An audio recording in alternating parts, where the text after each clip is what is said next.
Did you know that artificial intelligence is biased and is making large companies even more biased? Can you imagine computers being more prejudiced than humans? Would you believe that bias is now coming from inside a machine? This is the impossible becoming possible. In the early days, when computers were invented, we thought they would be less prejudiced than humans. It turned out to be the other way around. When artificial intelligence was created, we trusted it with crucial decisions, like evaluating job candidates, setting salaries, and approving loans.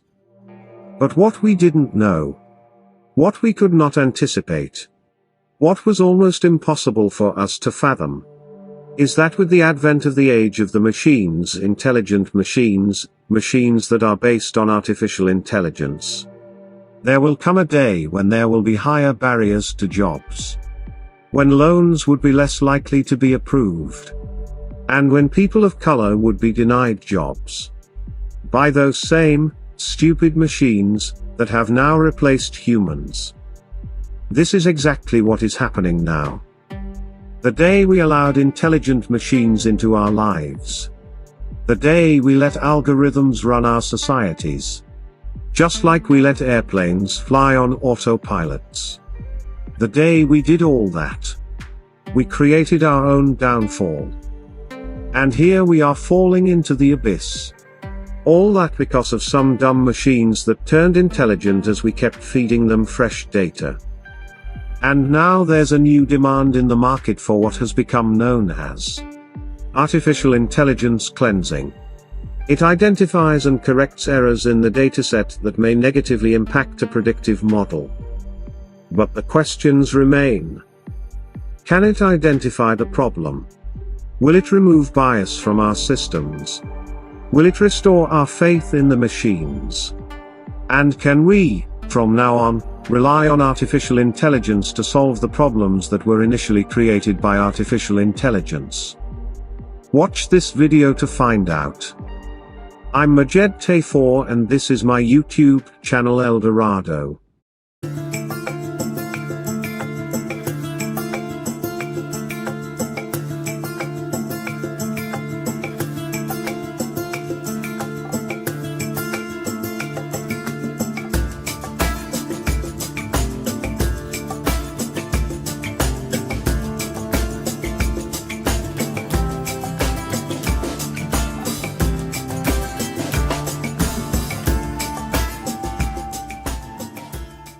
In 2001, I remember watching the movie Artificial Intelligence, also known as AI, an American science fiction drama film directed by Steven Spielberg.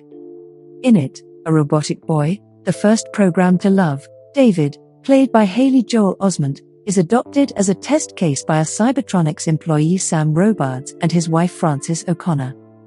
Though he gradually becomes their child, a series of unexpected circumstances make this life impossible for him. Without final acceptance by humans or machines, David embarks on a journey to discover where he truly belongs. During that journey, he uncovers a world in which the line between robot and machine is both vast and profoundly thin. Fast forward to the present day. The US Federal Trade Commission or FTC recently carried out studies that prove that AI bias is getting worse. Not better. Worse. And the companies, who invested billions in AI, are refusing to stop using these damn algorithms, which are practically destroying our lives. Of course, the large conglomerates don't give a shit about us as long as they're making lots of money. They're ruthless and they're brutal. But they have the support of their corrupt governments and sleazy politicians on their side. So, they couldn't care less. This has created a new problem for the world we live in, and they refuse to rectify things as long as it costs them a little bit more, us humans be damned. Nevertheless, the question here is, can we, from now on, rely on artificial intelligence to solve the problems that were initially created by artificial intelligence? According to AI experts, the answer is yes. But how? Sendhil Mullainathan, an expert, conducted a study that revealed shocking, even frightening results.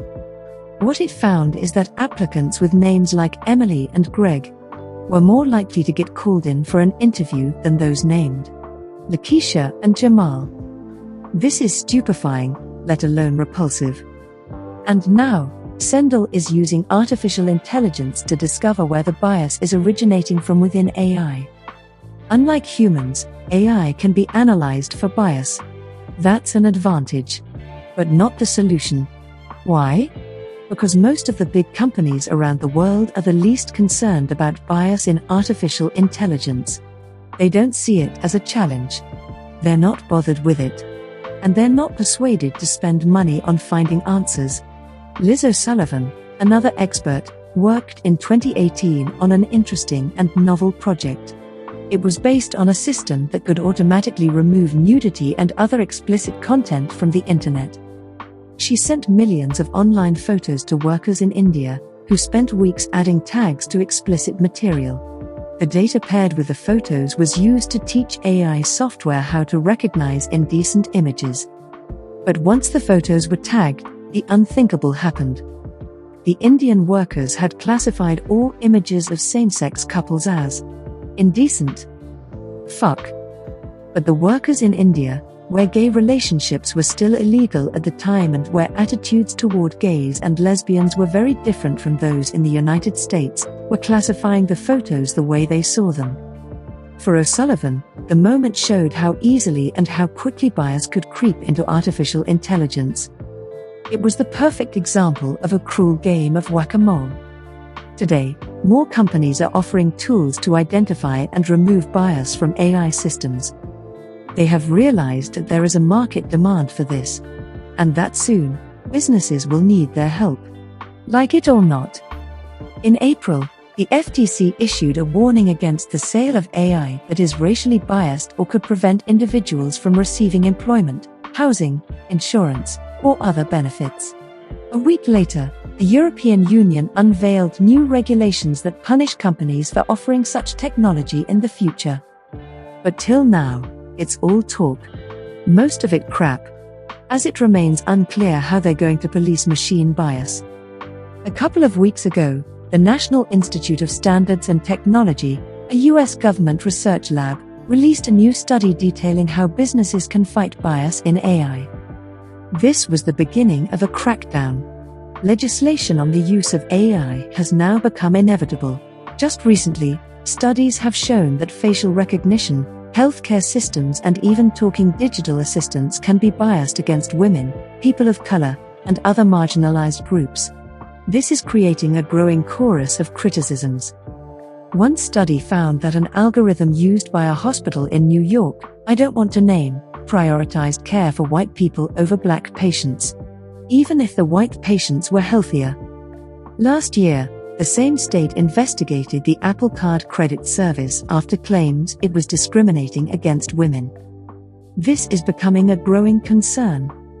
More than $100 million has been invested over the past 6 months in US companies exploring ethical issues involving artificial intelligence, with another $186 million spent last year, according to PitchBook, a research firm that tracks financial activity. But now that the problem has reached a tipping point, the Software Alliance in the US has offered a way to fight bias in AI. It requires the cooperation of some of the largest companies in America, like Amazon, IBM, Google, and Microsoft, who have themselves been known for bias. However, industry experts admit that there is no simple solution to bias in AI. Many companies don't even believe it is as harmful. In other words, they don't give a shit. We're talking large companies here, where change is needed not in one person's stupid mind but in many stupid minds.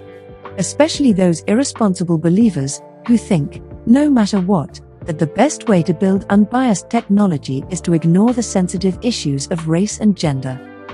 Those people, who work for some of the largest companies in the world, and get high paychecks at the end of every month, lack the ethics, morals, and integrity that would allow them to be part of such large organizations. However, optimists and daydreamers believe that if AI systems learned from as much data as possible, fairness would follow. That's total nonsense. Bias creeps into AI systems when the wrong data is entered the wrong way. Xenophobic and racist top executives working for those large corporations make sure that it is.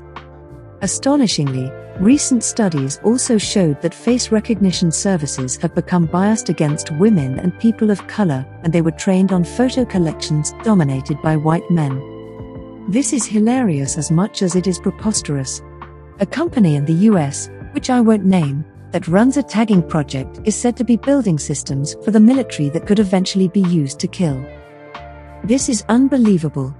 No wonder we live in a sick world and a sicker society where suicides have increased by more than 30% in the past few months, and are still on the rise. Yet, large companies have just started, to acknowledge the need to turn over the rocks and see what's underneath. Still, there is resistance, but attitudes may change soon. I recall what American inventor Ray Kurzweil once said. Artificial intelligence will reach human levels by around 2029. Follow that out further to, say, 2045, we will have multiplied the intelligence, the human biological machine intelligence of our civilization a billion-fold. I hope you enjoyed watching this video. Be safe and bye for now.